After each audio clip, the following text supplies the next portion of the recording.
Good morning.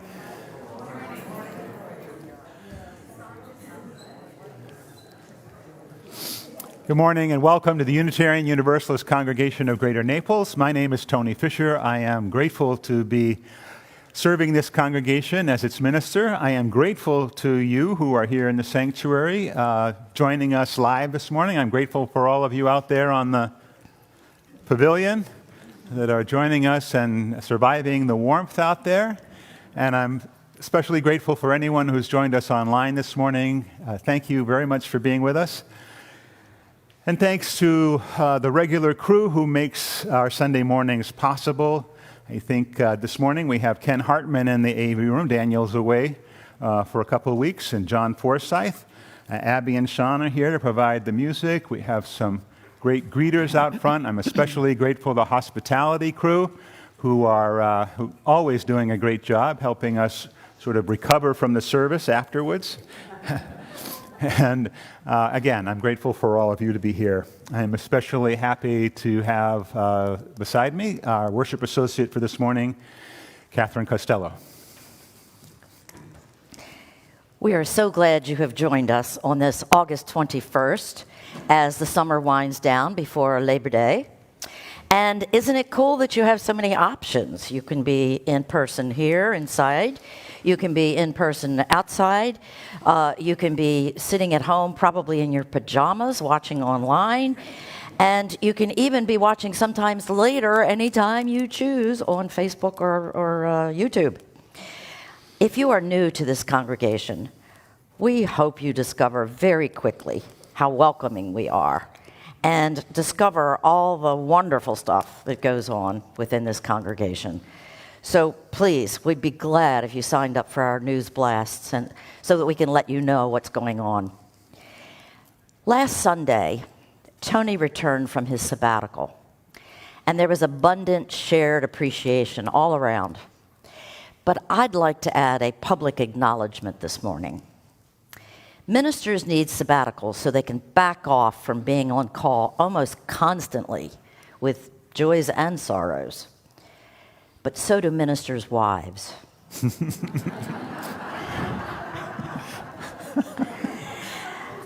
I had an uncle who was a minister, so I got to see firsthand the tough job a minister's wife has, mostly behind the scenes. Especially this minister's wife.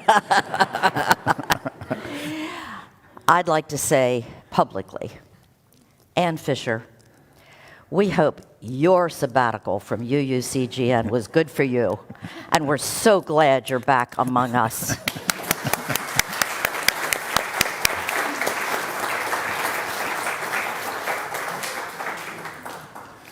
And now let's settle ourselves into this time of worship with the morning's prelude.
With thankful hearts, we come together this morning to bask in the warmth of this community, to share with friends the ebbs and flows of our lives, and to entertain our best wishes for a better tomorrow.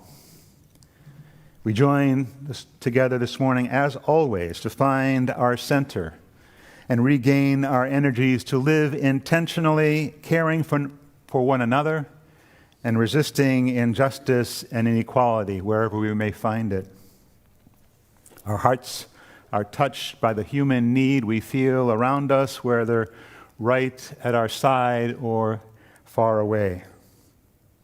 We come here to be together because this is how we believe our lives are best lived: in questioning and conversation, in compassion and in service, in gratitude and in joy, in companionship and in love. Let's join together in speaking the chalice lighting that you'll see on the screen, also in your orders of service.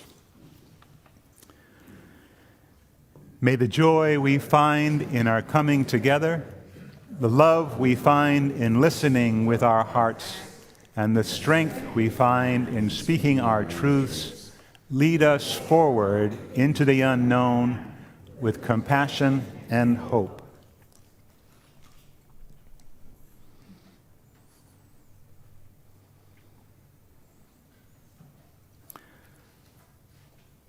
And let's join together in singing our opening hymn, number 360 in the gray hymnal, also on your screen, "Here We Have Gathered."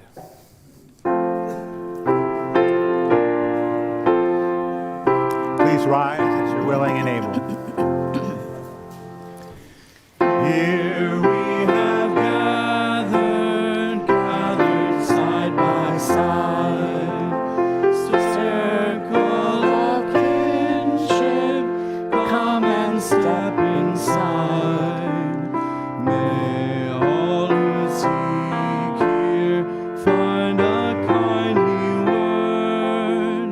May all who speak here feel they have been heard.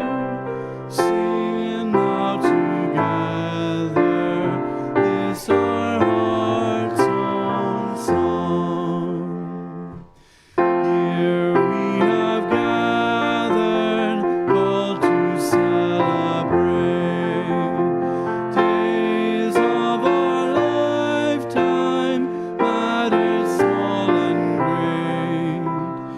May of all ages, women, children, men, infants and sages, sharing what we can, singing now together this our heart's own song.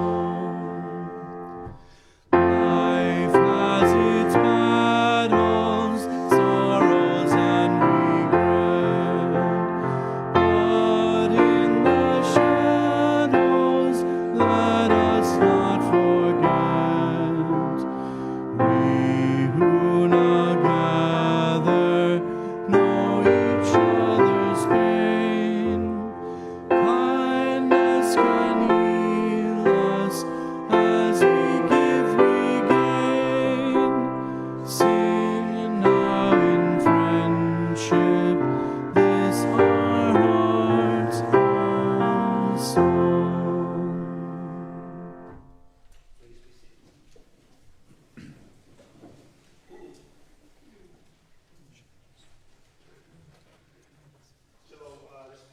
Sunday, my first Sunday back after 4 months, I had someone come up to me after the service and say, "You look 10 years younger." And when I met with that person at midweek, they say, "Well, now maybe 9 weeks younger." Just a half a week can do something. We all carry tension in our bodies, and the opportunity to be away and to sort of let things go was just one aspect of a sabbatical. where do you carry tension? Do you have it? Shoulders? Shoulders, yeah, yeah. Solar plexus? Neck? Where else? Jaw. Oh, yeah. Yeah, absolutely. There's a growing body of evidence scientifically that while we don't store our emotions in our body, we actually store the muscle memory of our response to the stimuli that and the stresses that we encounter in life. And yes, we hold it in our jaw or our neck or shoulders or here, sometimes in our hips, any number of places, depending on how we tend to respond to certain stressors.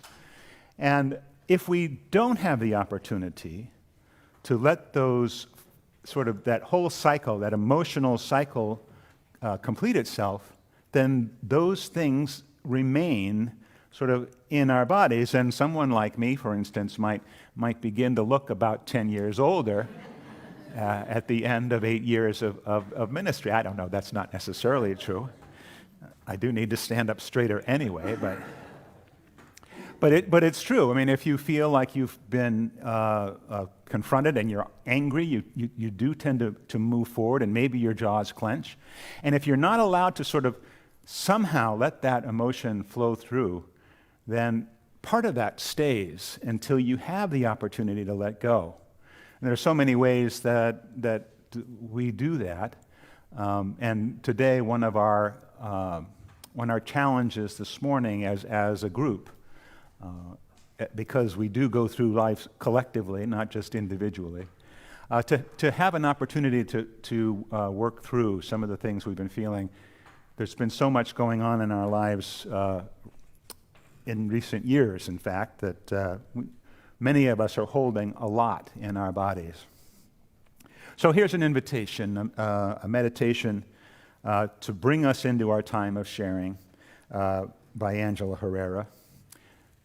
Consider this an invitation to you with all your happiness, your hopes and your regrets, an invitation if you feel good today, an invitation if you do not. If you're aching, and there are so many ways to ache, whoever you are, however you are, wherever you are on your journey, this is an invitation this morning into peace. Peace in your heart. Peace in your heart. And with every breath, peace in your heart. Maybe your heart is heavy or hardened. Maybe it is troubled. And peace can take up residence only in a small, tiny corner, only on the edge of a world that seems to be going wrong, a life that is stressed. In your life, it doesn't matter. All that you need for a deep and comforting peace to grow lies within you. Once it is in your heart, let it spread into your life. Let it pour from your life into the world. Let it shine upon all beings. And let's remain seated and sing together our centering hymn, Comfort Me. It's number 1002 in the Teal hymnal. The words will be here, and it's a simple song to sing. We'll sing all 5 verses. Make sure you look down below.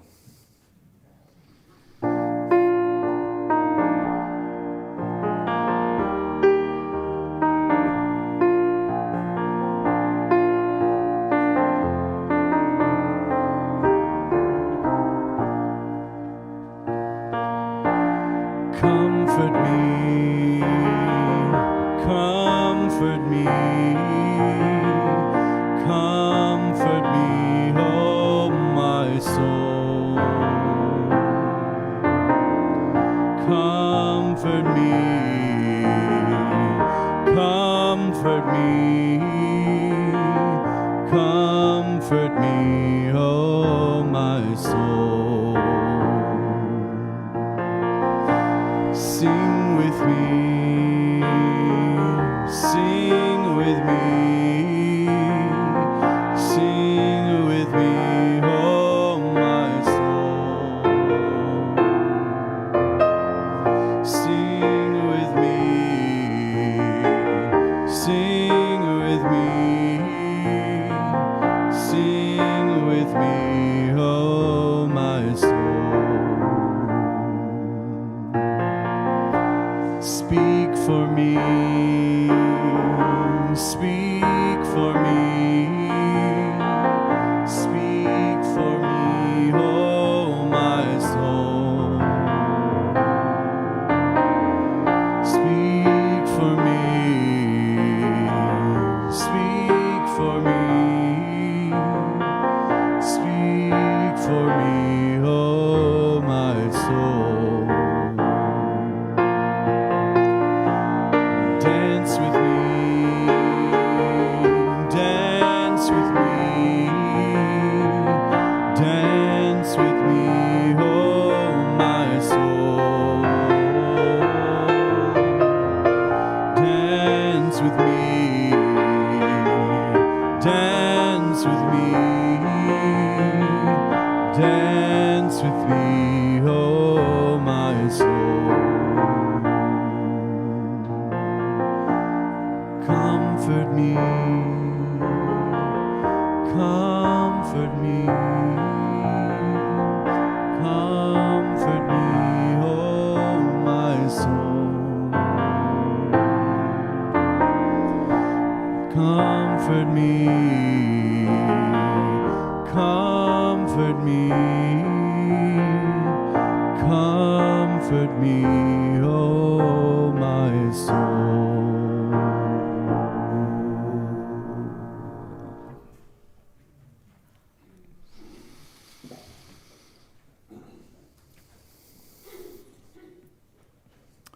So today we're going to take a little bit more time with joys and sorrows so that we can use our bodies to move and release maybe some of those things that we carry in our heart. To start with, I hope you'll get a little comfortable in your chairs, perhaps with your feet squarely on the ground. And perhaps while you're sitting there, just sort of shake a little bit.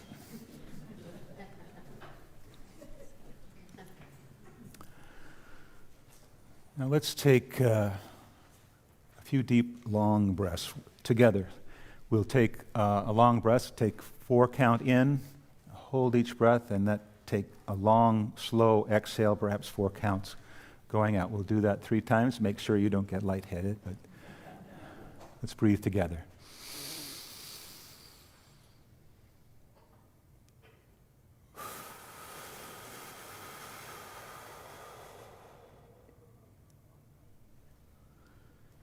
Inhale deeply. Hold. Exhale, and as you exhale, let yourself relax, let things go as you exhale down through your body. One more time, deep inhale. Fill your lungs. Hold. And release slowly, letting your body relax as much as possible as you let go the breath.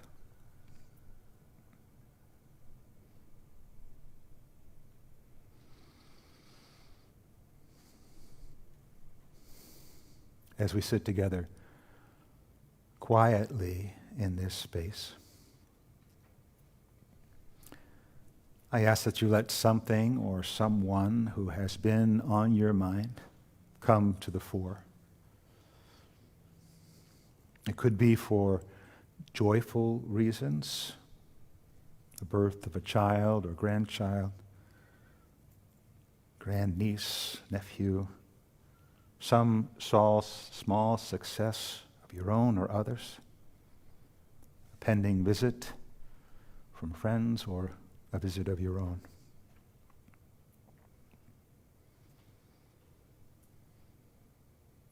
It could be a concern you hold, something immediate or something long-term, hopes for a successful recovery, an unfortunate diagnosis, the passing of someone you know.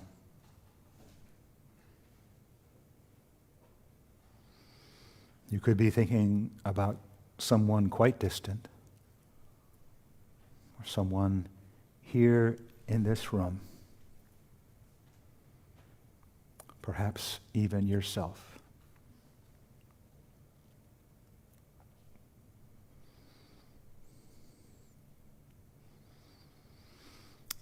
I want you to hold on to those joys or those sorrows or even both.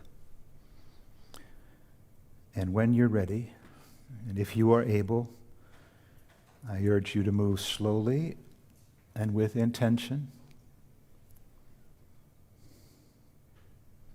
to one of the 3 stations we have in the sanctuary. There's 2 in the back corners, 1 up front, and for you on the pavilion, there's a plate of candles out on the table out there.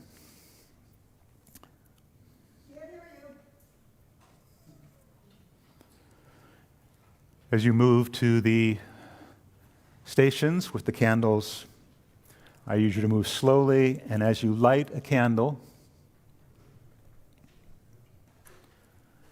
I hope you will say the word peace, holding that person or yourself in your heart.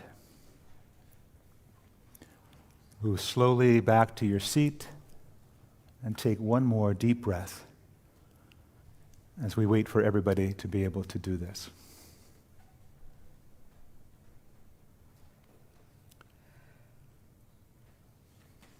I will start. Feel free.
Let's take one more deep breath together.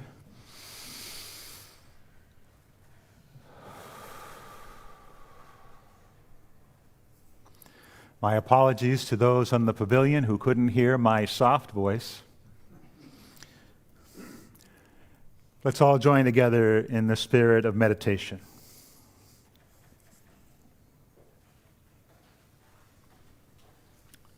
Spirit of life and love, God of our deepest understanding, we sit together grateful for the gifts of community and for both the joys and the sorrows of our lives, knowing that they are interwoven throughout our human experience. In our passage through this world, we learn many things, both good and bad. We learn to express our joy. We learn to share our sorrows. Sometimes we learn to hide parts of ourselves, sometimes even the best parts, for fear of becoming too vulnerable, too open to the judgment of others.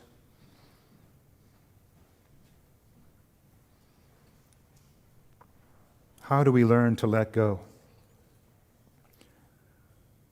How do we learn to shine?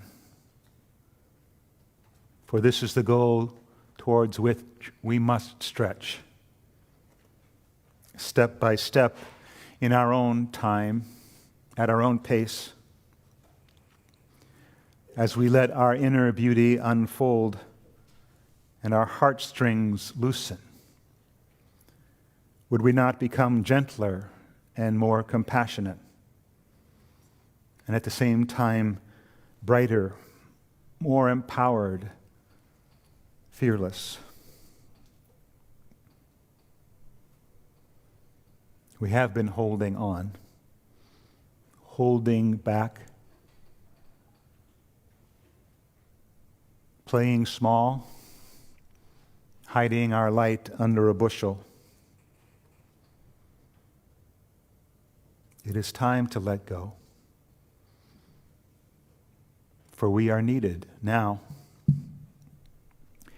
Each of us in our wholeness, all of us together. The world needs light. Let us move forward and shine.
I really enjoyed his Monty Python, the Galaxy song. And I went home and played that darn song over and over again in the kitchen, dancing around to the Galaxy song. But I'm surprised because I was expecting This Little Light of Mine. That was a really mellow version of that, but thank you, Sean.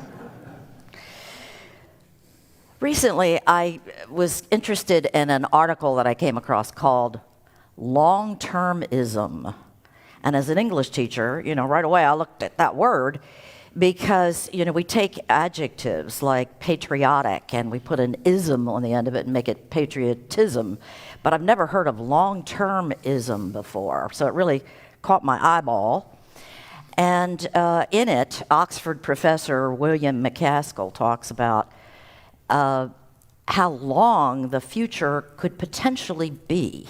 And it seems like, we're so wallowing right now in fatalism and the end is near, And he said, take the long range, because if we take 1,000,000 years as the normal span of mammals on Earth, we're just at the beginning. So there's a phrase that jumped out of his article that really stuck in my head all week. It sounds like one of these new 3-word things, like just say no. He says, future people count. And he says, it's about taking seriously just how big the future could be. So that was swirling around in my head. And then Tony asked me to do this reading today. And as soon as I read it, I went, whoopee, this is right where I am this week. So, as you can see, typical English teacher, I have my visual aid. This is a stone from my garden. And this poem, this reading today, is not mending the broken wall. It's called Mending the Broken World. But it uses a metaphor. So it's a metaphorical way of thinking. My favorite thing. Students get sick of hearing me say metaphorical ways of thinking. So mending the broken wall, mending the broken world. So this is my stone, and I picked it up and I stroked it in preparation for this reading, and I thought, oh, how nice and smooth this side is. Boy, this looks really appealing. And then I turned it over, and wow, it's got this sort of gouged out part. It's kind of rough, and there's even like a little broken spot here on the end. So if I were to put this into a stone wall, I'd have to be really careful about the balance thing because this spot's a little rocky. Okay. From me being up here in the past, I always ask you to anticipate something. And so I'm going to ask you to anticipate the phrase engaged holiness. Engaged holiness. It's going to come at the end, so you got to wait for it. All right, here we go. Mending the Broken World by Kathleen McTigg, a familiar name here. In early September, I stopped to watch my neighbor at work repairing a stone wall that lines the road perpendicular to ours. Built as all the old field walls of our region have been built, the stones are held by balance and judicious choice rather than mortar. The wall was built well, but the weight of many decades has broken it here and there, with some stones fallen out of place or carried away for some other use. As I warm myself in the autumn sun and watch him work, I see that about half of what he does is simply look at the stones in their haphazard piles, stroking his chin in thought. Then from time to time, he rolls one from the pile onto the ground and turns it from side to side, pondering it. Or walks back to study again the place on the wall he's trying to mend. When he finally makes his choice, he's sure. Each stone waits for the right opening, the place where its particular heft and shape fit as though cradled. Once in place, it is no longer merely a stone, but an essential piece of the wall, part of a larger thing taking shape as naturally as a tree flows from root to branch to trunk. My neighbor is an ordinary working man. I know his name. And sometimes we talk together about life and horses and his willingness to help me haul manure to my garden one of these days before the first hard frost. But on this sunny September afternoon, as I watch his eyes and hands become familiar with each stone and then lift it in to shape the wall, it's easy to imagine a God at work in the immense universe, quietly humming, pulling our lives together into something strong and useful. I don't mean we're mute or helpless, waiting passively for the great stonemason to lift and move our lives or tell us where we belong. I mean only that there is a place for us, that our gifts, the shape of our minds and talents, the angles of our interest and concern, fit the needs of the world, the way my neighbor's stones anchor themselves in the lengthening wall. I mean that the world's possibilities shift and change each time we put ourselves into building something larger and stronger and beautiful. Whether or not we find room in our theologies for the word God, the world itself calls us to imagine ourselves essential to this engaged holiness, bringing forth what is ours to give of creation and strength toward mending the broken world.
Sometimes I find a reading like the one that Catherine just read, and I think it really fits the service quite well.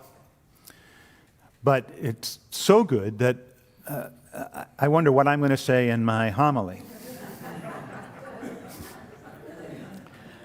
So we could just sort of close out. No, sorry.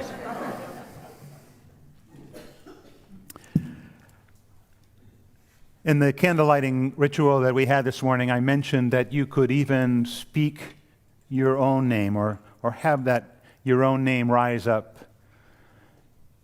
And I said that because I met with somebody this week who expressed to me a story that, in fact, during Joys and Sorrows, as we often do it when we allow people to speak a name out loud, this person found themselves speaking their own name, somewhat in surprise. We are all holding so much. So many people have shared with me the fact that they are still dealing with some sort of depression, or sometimes they use the word COVID brain. We've been exposed to so much, so many stressors, and the stressors keep coming. In the last 2.5 years, we've dealt with this pandemic. We've dealt with national crises of race and politics and health. So many people have died. So many people have struggled on the front lines. So many of us have sat isolated and lonely in our own homes.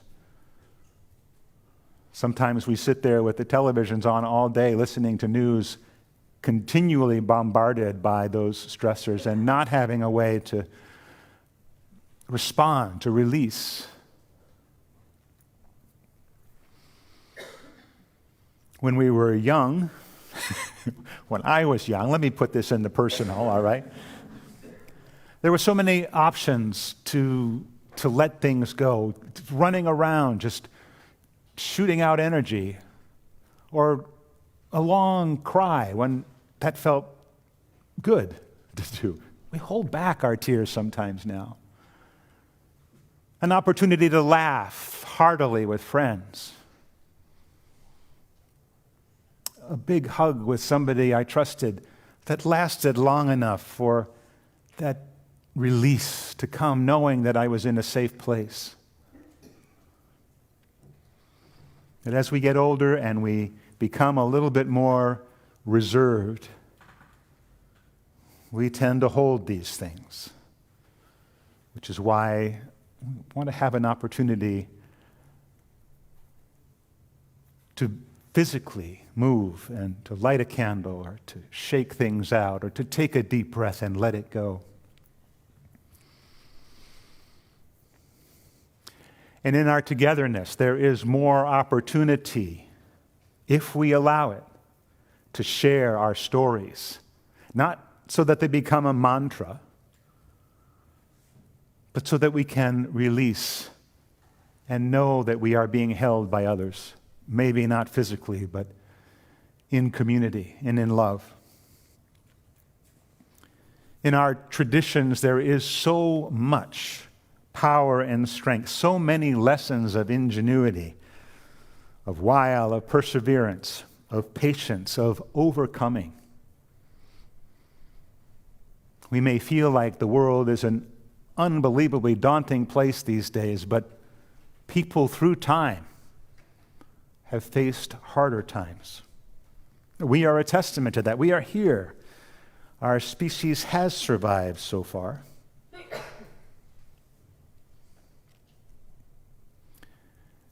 We need to find a way to look back and understand and learn, and then move forward, fitting ourselves into the world and giving ourselves to something greater.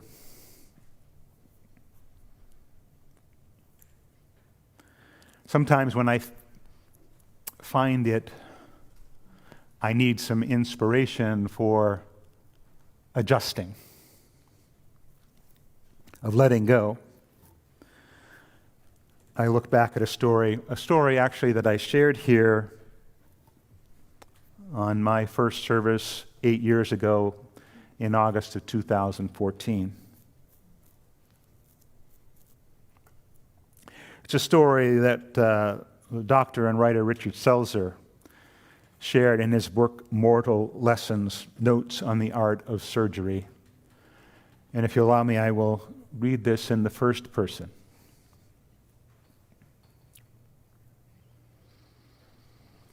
I stand by the bed where a young woman lies, her face post-operative, her mouth twisted slightly in palsy, clownish. A tiny twig of the facial nerve, the one to the muscles of her mouth, has been severed. She will be thus from now on. During surgery, I had followed with religious fervor the curve of her flesh. I promise you that. Nevertheless, to remove the tumor in her cheek, I had to cut the little nerve. Her young husband is in the room. He stands on the opposite side of the bed, and together they seem to dwell in the evening lamplight, somehow isolated from me, private. Who are they? I ask myself. He and this wry mouth I have created, who gaze at and touch each other so generously, so greedily. The young woman speaks. Will my mouth always be like this? She asks. Yes, I say. It will. It is because the nerve was cut. She nods and is silent. But the young man smiles. I like it, he says. It's kind of cute. All at once, I know who he is. I understand. I lower my gaze. One is not bold in an encounter with a God. Unmindful, he bends to kiss her crooked mouth, and I am so close I can see how he twists his own lips to accommodate hers, to show that their kiss still works. I hold my breath and let the wonder in.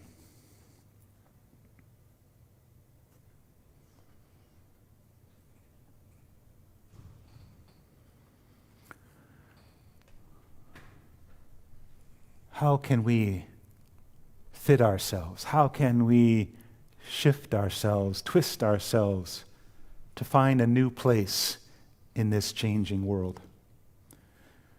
To look back and learn and understand, but to move forward into a new reality that calls us to engage with holiness, with intelligence, with heart.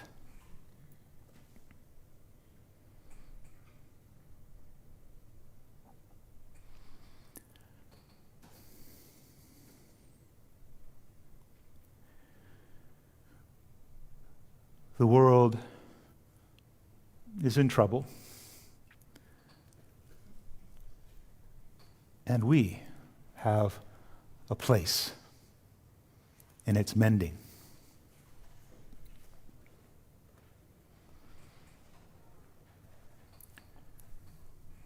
If you would take another deep breath with me as I share this meditation with you.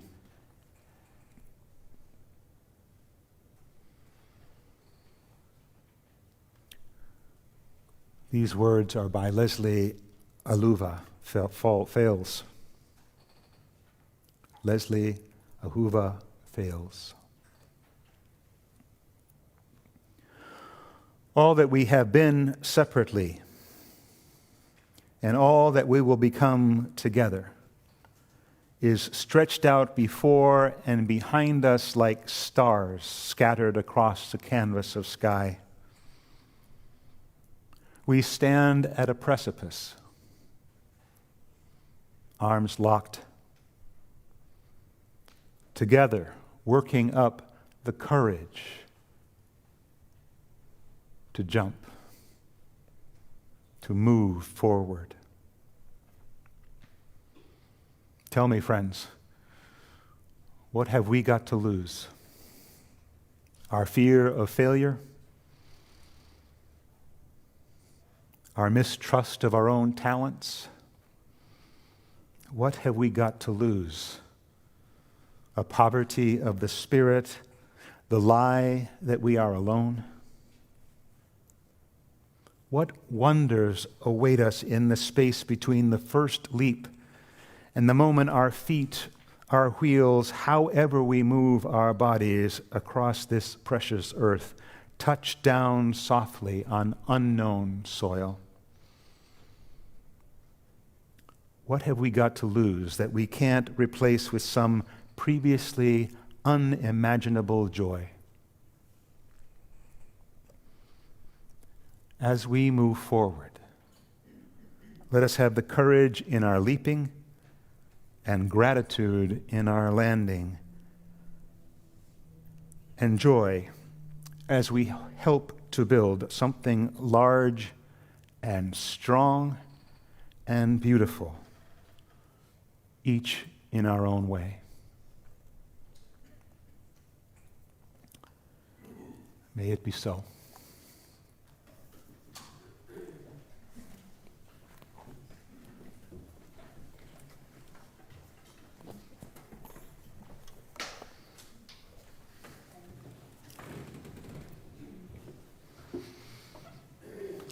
I'm not supposed to say anything until I see myself.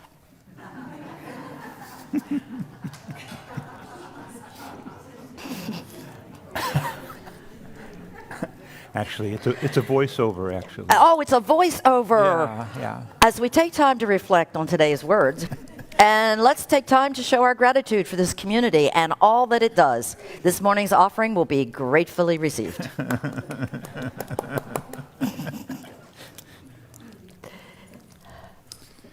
The offering today is, the offertory today is something that I sang a couple months ago, and that time I did it with congregational singing, and if you remember it, join in on the chorus, that's fine.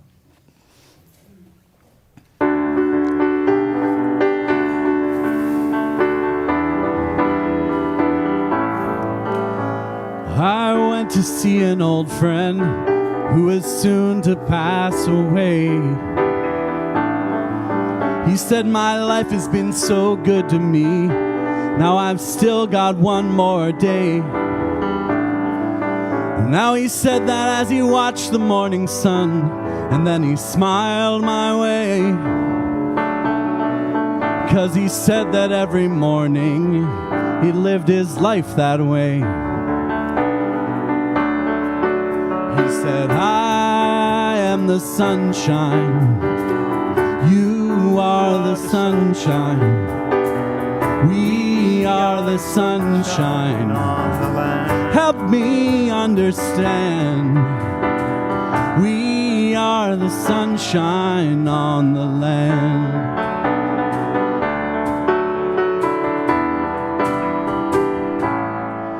He said this day is like a life you live. It's never here to stay.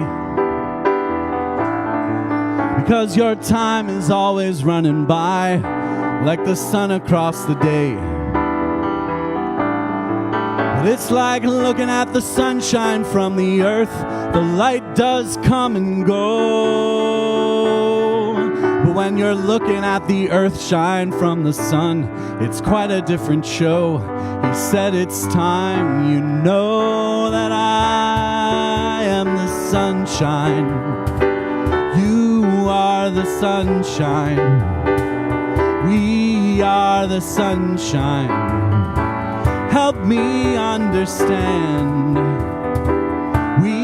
We are the sunshine on the land.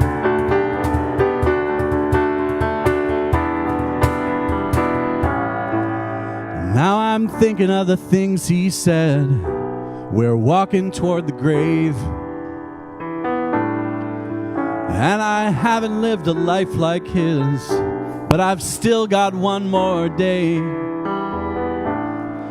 Now you could say it's only flesh and bone, the life that's in your hands, but I like to think it's something more, like the sunshine on the land. I said, I am the sunshine. You are the sunshine. We are the sunshine. Help me understand. We are the sunshine on the land. We are the sunshine on the land.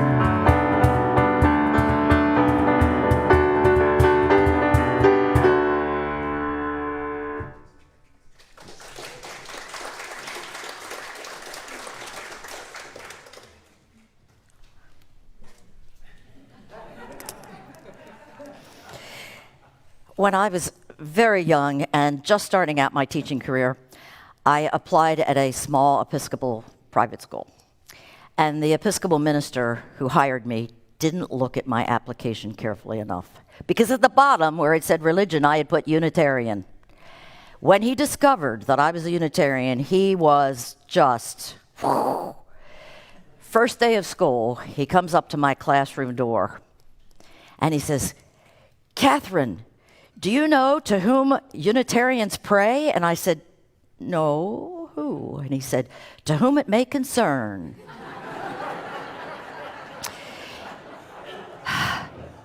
I'm telling you this because if you're willing to be brave enough to become part of this very small minority, you know you're condemned for the rest of your life to have to explain what is Unitarianism. And they still will glaze over and won't figure out what it is. But I'm telling you this because Tony is holding an orientation to try to explain to you what this commitment means, and it's going to be next Sunday at 11:30. So if you're interested, you can let him know ahead of time or just show up, and then he won't know how many people to prepare for. So the second announcement, very short but very cool. The religious education program is going to begin on Sunday, September 11th. So if you want to get involved in some way in that by being a greeter or a teacher or assistant or whatever in religious education, please let Stephanie St. John know. And that's it for the announcements. Oh, now let's rise and sing together our closing hymn, number 128. I forget that sometimes.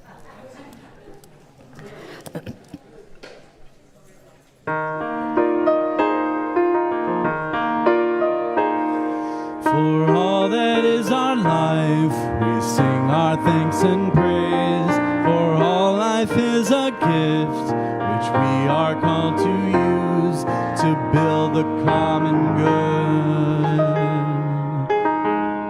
and make our own days glad.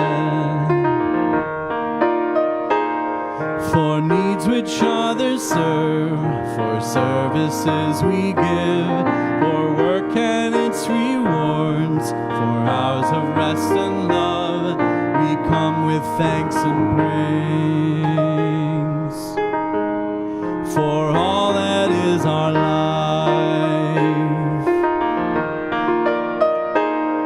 for sorrow we must bear, where failures, pain, and loss, for each new thing we learn, for fearful hours that pass, we come with praise and thanks. For all that is our life,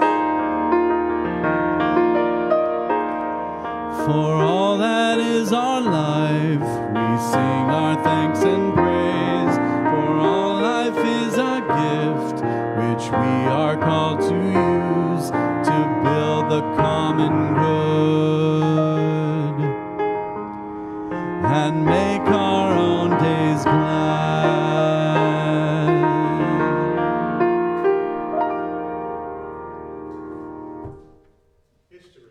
despite its wrenching pain, cannot be unlived, but if faced with courage, need not be lived again. Lift up your eyes upon the day breaking for you. Give birth again to the dream. Go in peace. Go in love.